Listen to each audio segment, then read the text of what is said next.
Flip-top dahilan kung ba't ka umani.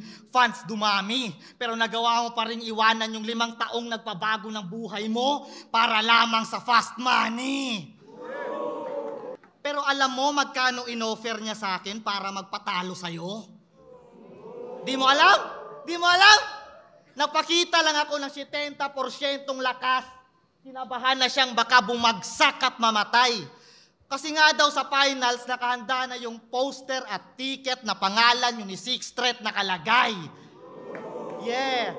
Para sa fantasy ng mga nag-aantay. Para lang masabing sa pinagdamot ni Enigma na match-up sila nagbigay.